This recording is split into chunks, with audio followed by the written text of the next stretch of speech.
नमस्कार, बादल खबर में स्वागत बाटे। आज मिति 2081 आसीन 2 गते यानी 18 सितंबर 2024। सुनल जाओ देश दुनिया के आज के 13 गो प्रमुख खबर सब।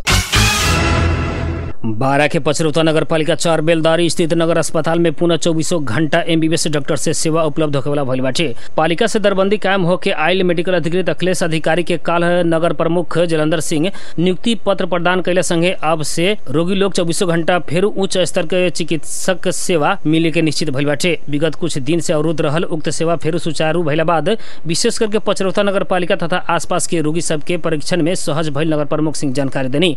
नगर अस्पताल से बहिरंग सेवा 24 घंटा आकस्मिक सेवा, गर्भवती जांच, प्रसूति सेवा, खोप तथा पोषण सेवा, प्रयोगशाला सेवा लगायत सेवा प्रदान होता आयल बाटे। बेलदारी नगर अस्पताल के सुविधा संपन्न बनावेला नगर पालिका के तरफ से पहल होता आयल नगर प्रमुख सिंह बताइनी। नगरवासी के स्वास्थ्य जैसन महत्वपूर्ण विषय के नगर पालिका से होखे सके वाला संपूर्ण कार्य पूरा करेला नगर पालिका तैयार रहल आ आगामी दिन में भी स्वास्थ्य के प्राथमिकता में राखे के प्रतिबद्धता वहाँ के व्यक्त कैले बानी। रौतहट जिला में प्रहरी की गश्ती टोली एक महीना की अवधि में 32 लाख रुपया से ज्यादा के अवैध माल सामान सहित 3 जने तस्कर के पकड़ाव कैले बाटे। जिला प्रहरी कार्यालय गौर तथा मातहत के विभिन्न यूनिट से खटल गश्ती टोली सावन 30 गते से भादो 31 गते तक के बीच में तस्करी में संलग्न व्यक्ति सबके नियंत्रण में लिहल गई बाटे। जिला प्रहरी कार्यालय के प्रवक्ता डीएसपी एलिजा गिरी के अनुसार तस्कर सब भंसार चोरी करके लियावल करीब 4,63,146 रुपया बराबर के लाता कपड़ा, 4,25,846 रुपया बराबर के किराना तथा खाद्यान्न आ तस्करी में प्रयोग भइल 19,86,423 रुपया बराबर के सवारी साधन समेत नियंत्रण में ले बाटे। पकड़ाव पड़ल तीनों तस्कर के आवश्यक कानूनी कार्रवाई के खातिर काल सझिया जिला भंसार कार्यालय गौर में बुझावल गईल प्रहरी द्वारा जारी सूचना में उल्लेख कल गईल बाटे। ई ऑपरेशन से भंसार चोरी करके होखे वाला अवैध व्यापार नियंत्रण में प्रहरी के सक्रियता दिखैले बाटे। प्रहरी चौकी रातो माटे मकवानपुर से खटल प्रहरी टोली 2 से 23 किलो लागू औसत गांजा बरामद कैले बाटे। मकवानपुर हेठौड़ा उप महानगर पालिका 15 रातो माटे चेक पोस्ट स्थित पूर्व पश्चिम में लोक मार्ग सड़क में सवारी साधन सब रोक के चेक जांच करे के क्रम में हेठौड़ा से पतलैया तरफ जा रहल 2152-26 नंबर के पिकअप गाड़ी में गांजा मिलल बाटे। प्रहरी पिकअप गाड़ी ड्राइवर जिला धादिंग थाकरे गाँव पालिका 4 रहे वाला वर्ष 34 के जीवन मगर आ उहे गाड़ी में सवार उतही के वार्ड नंबर 6 रहे वाला वर्ष 30 के प्रदीप छेत्री के शंका लगला बाद नियंत्रण में ले बाटे। बरामद लागू औसत पिकअप गाड़ी सहित नीच सबके जीवन मगर आ प्रदीप छेत्री के नियंत्रण में लेके मकवानपुर जिला अदालत से 10 दिन म्याद थप भइल प्रहरी जानकारी दिले बा।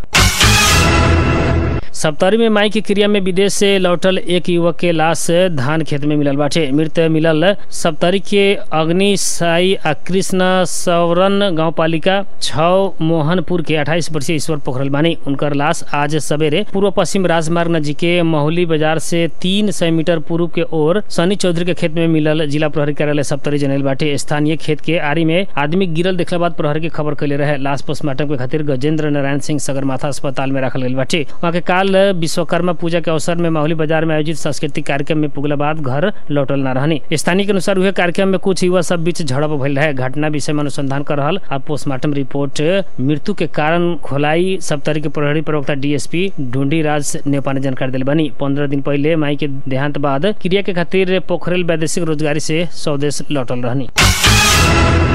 पबनी त्योहार नजिकला संगे बाजार में होखे सके वाला काला बाजारी के लक्षित करत बीरगंज में बाजार अनुगमन कल गेल बाटे। वाणिज्य आपूर्ति तथा उपभोक्ता संरक्षण कार्यालय परसा के प्रमुख सुनील चौरसिया के नेतृत्व में बीरगंज बाजार में अनुगमन कल गेल बाटे। जिला प्रशासन कार्यालय परसा, खाद्य प्रविधि तथा गुणस्तर नियमन कार्यालय परसा, जिला प्रहरी कार्यालय परसा, बीरगंज से उद्योग वाणिज्य संघ, उपभोक्ता हित संरक्षण मंच के प्रतिनिधि सब सम्मिलित टोली से बीरगंज के विभिन्न दुकान से अनुगमन कल बाटे। बीरगंज 11 स्थित न्यू अमित किराना स्टोर्स, बीरगंज 8 स्थित आयुष गला किराना पसल, बीरगंज 6 स्थित मुकेश एंड केसरी किराना स्टोर्स, राहुल एंड नवीन किराना, भगवती किराना भंडार, मुन्ना लाल किराना के जरिमाना तिरैले बाटे। बीरगंज 11 स्थित पिंटू किराना भंडार के सामान्य समस्या देखला बाद सगज करावल गईल खतवे बताइनी। उक्त दुकान सब में जरिमाना रकम 7 दिन भीतर राष्ट्रीय वाणिज्य बैंक के दाखिला करके भाउचर कार्यालय में पेश करके निर्देशन दिल गईल बाटे। पबनी त्योहार के समय में उपभोक्ता सब के अत्यधिक मूल्य न लेवेला, गुणस्तरहीन आ म्याद समाप्त भइल सामान बिक्री न करेला व्यापारी सबके सचेत करेला के साथे नियम विपरीत काम करे वाला ऊपर कड़ा कार्रवाई करके चेतावनी भी वहाँ के दिले बानी।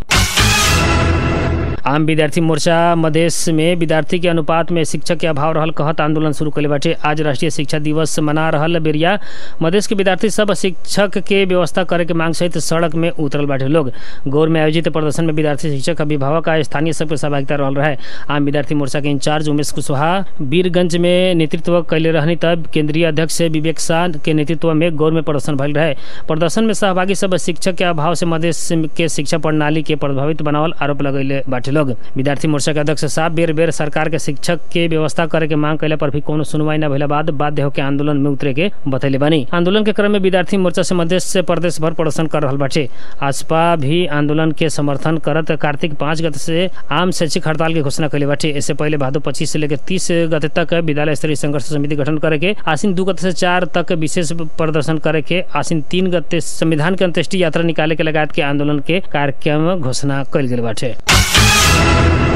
वीरगंज महानगर पालिका वार्ड नंबर 2 छपैया स्थित डंपिंग साइट में लागू औषध चरे सहित एक भारतीय नागरिक के प्रहरी पकड़ाव कैले बाटे। पकड़ाव पड़े वाला में भारत तो उत्तर प्रदेश के आगरा के कुडोल फतेहाबाद के 42 वर्षीय गोपाल गिरी रहल। जिला प्रहरी कार्यालय परसा जनले बाटे। प्रहरी के अनुसार लागू औषध के खरीद बिक्री हो रहल सूचना के आधार में खटल टोली शंकास्पद अवस्था में चल रहल साधु के भेष में रहल गिरी के नियंत्रण में लिहल गेल रहे। प्रहरी गिरी के खान तलाशी कैला पर उनका से लिहल गए प्लास्टिक के झोरा में 2 किलो 960 ग्राम चरस बरामद कैले बाटे। पकड़ाव पड़ल गिरी के जिला प्रहरी कार्यालय की हिरासत में रखल गेल बाटे त उनका विरुद्ध लागू औषध संबंधी कसूर में था अनुसंधान जारी रहल।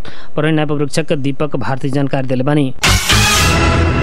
मध्य प्रदेश के नया प्रहरी परीक्षक डीआईजी लालमणि आचार्य कार्यभार संभालना बाद मातहत के प्रहरी निकाय के नेपाल भारत सीमा से होखे वाला तस्करी के तत्काल रोके के कड़ा निर्देशन दिले बानी। डीआईजी आचार्य नेपाल भारत सीमा से होखे वाला तस्करी में कोनो प्रहरी अधिकारी के संलग्नता प्रमाणित भइला में उ लोग के तुरंत कार्रवाई करे के चेतावनी दिले बानी। वहाँ के मध्य प्रदेश के 8 जिला के प्रहरी कार्यालय, इलाका प्रहरी या प्रहरी चौकी सबके तस्करी नियंत्रण में विशेष ध्यान देवे के निर्देशन जारी कैले बानी। विशेष करके धनुषा लगायत सीमावर्ती क्षेत्र में प्रहरी के ही मिलोमतो में तस्करी हो रहल जनगुनासो बढ़ला बाद आचार्य ई विषय में गंभीर कदम चाले के संकेत देनी। वहाँ के सीमावर्ती क्षेत्र में होखे वाला तस्करी नियंत्रण करेला कनिष्ठ से ज्यादा भी वरिष्ठ अधिकारी सबके जिम्मेवार बनावत कार्रवाई करे के बताइनी। व्यवसायी दुर्गा परसाई विरुद्ध पकड़ाव पूर्जी जारी भइल बाटे। विद्युतीय कारोबार एन व्यवस्था उल्लंघन के आरोप में परसाई सहित 3 जन विरुद्ध जिला अदालत काठमांडू से पकड़ाव पूर्जी दियल गेल बाटे। पकड़ाव पूर्जी जारी होखे वाला में अन्य बागलुंग के जीवन पांडे आ धादिंग के प्रकाश चंद्र दाहाल बानी। साइबर ब्यूरो में पड़ल उजुरी के आधार में 3 जन विरुद्ध पकड़ाव पूर्जी जारी भइल बाटे। प्रहरी ई बात गोप्य रखे के चाहले बाटे। निर्वाचन आयोग 13 अगहन में होखे वाला स्थानीयता उप निर्वाचन के कार्यतालिका स्वीकृत कैले बाटे। आयोग के प्रवक्ता नारायण प्रसाद सापकोटा के अनुसार स्थानीयता उप निर्वाचन प्रायोजन के खातिर आसीन 10 गते से 16 गते तक दल दरता के समय दिले बाटे। ऐसे ही 20 आसीन में दल दरता स्वीकृत करे के, कार्तिक 26 गते मतदाता के अंतिम नामावली प्रकाशन करे के, 30 कार्तिक में निर्वाचन अधिकृत की कार्यालय स्थापना करे के, 2 अगहन से निर्वाचन कार्यक्रम संचालन करे के आयोग के कार्यतालिका रहल बाटे। ओकरा बाद 16 अगहन में निर्वाचन होखी। राष्ट्रीय स्वतंत्र पार्टी संविधान संशोधन में अपन एजेंडा अगाडि लगेल बाटे। काठमांडू में भइल राष्ट्रीय भेला में सभापति लामेछाने संविधान संशोधन बारे पार्टी के धारणा पेश कैले बानी। स्वतंत्र गैर दलीय राष्ट्रपति आ राष्ट्रीय सभा के अध्यक्ष ही उपराष्ट्रपति के राष्ट्रपा के प्रस्ताव रहल बाटे। प्रत्यक्ष निर्वाचित प्रधानमंत्री योग्य आ विषय विज्ञ सबसे मंत्री बनावे के उनकर प्रस्ताव रहल बाटे। पुनः समानुपाती के निर्वाचन के पक्ष में खड़ा भइल होके के आ राष्ट्रीय सभा की गैर दलीय विद्वान सभा बनावे के सभापति लामेछाने से प्रस्ताव कैल गेल बाटे। लामेछाने प्रदेश सभा खारिज करत स्थानीय तह के प्रमुख सब रहल विधायिका से कानून बनावे के प्रस्ताव पर छलफल शुरू करके प्रस्ताव कैले बानी। प्रदेश में प्रत्यक्ष निर्वाचित मुख्यमंत्री या 5 गो मंत्रालय रखे के उनकर प्रस्ताव रहल बाटे। प्रधानमंत्री केपी शर्मा ओली सरकार से प्रविधि शिक्षा आ व्यवसायिक तालीम में थप लगानी करत उत्पादनशील आ उपयुक्त जनशक्ति निर्माण के अपन प्राथमिकता में रखे के बतैले बानी। राष्ट्रीय शिक्षा दिवस 2081 के अवसर में शुभकामना संदेश व्यक्त करत प्रधानमंत्री ओली विद्यालय तह से लेकर उच्च शिक्षा तक के प्रतिस्पर्धी मूलक व्यवसायिक रोजगार मूलक तथा सूचना तथा प्रविधि में आधारित बनावे के आवश्यकता रहल बताइनी। वहाँ के शिक्षा क्षेत्र में थप बजट विनियोजन करत दिगो विकास के लक्ष्य सबके हासिल करेला आ विद्यालय शिक्षा विधेयक 2081 के छलफल सहित पारित करेला सरकार के प्रतिबद्धता रहल बताइनी। प्रधानमंत्री ओली विशेष करके पिछड़ वर्ग क्षेत्र लिंग आ जात जाति के शिक्षा के मूलधार में समाहित करके गुणस्तरीय शिक्षा के समान अवसर उपलब्ध करावे में जोर दिल बानी। ऐसा ही आज राष्ट्रीय शिक्षा दिवस के अवसर में पचरौता नगर पालिका वार्ड नंबर 9 स्थित श्री नेरा मावी कुड़वा भी आज धूमधाम के साथ शिक्षा दिवस मनैले बाटे। भारत के पूर्णिया शहर में नेटवर्किंग आ नौकरी के नाम में चलाल गई बड़का ठगी प्रकरण बीतल रात सार्वजनिक भइल बाटे। सदर थाना प्रहरी से रामबाग पिंकी सिटी के विभिन्न लॉज में छापा करके 50 से ज्यादा युवा सब के उद्धार कैले बाटे। प्रहरी ठगी में संलग्न रहल आरोप में 4 जन के पकड़ाव कैल गेल बाटे त गिरोह के मास्टरमाइंड अभी भी फरार रहल बताल गेल बाटे। प्राप्त जानकारी के अनुसार ठग गिरोह पश्चिम बंगाल के युवा सब के आकर्षक नौकरी देवे के लोभ देखा के पूर्णिया बुलावल गेल रहे। प्रहरी से उद्धार कैल युवा सब के कहना अनुसार उ लोग के जहांगीर आशीष आ कैसर नाम कैल व्यक्ति सब नौकरी देवे के आश्वासन में पूर्णिया ले रहे। उ लोग के एगो आयुर्वेद कंपनी के नाम में नौकरी के प्रस्ताव कैल गेल रहे। पूर्णिया प्रहरी अधीक्षक कार्तिकेय शर्मा के अनुसार उक्त गिरोह मासूम युवा सब के नौकरी देवे के बहाना में बुला के तालीम के नाम में बड़का रकम वसूल के काम कर रहल रहे। पूर्णिया पुगला पर युवा सब के बंधक बनावल जात रहे आ उ लोग ऊपर मानसिक आर्थिक शोषण कैल जात रहे। अधिकारी सब के अनुसार ई ठगी धंधा संचालन करे वाला टोली 7 सदस्यीय रहल बुझल गेल बाटे। ओ मध्य 4 जन के पकड़ाव कैल गेला पर भी गिरोह के मुख्य योजनाकार अभी भी फरार रहल आ पकड़ाव करे के प्रयास हो रहल बतैले बानी। आज के खातिर बादल खबर इतने। फेरू बिहान देश दुनिया के मुख्य खबर लेके अबे करम। तब तक विदा दी, नमस्कार।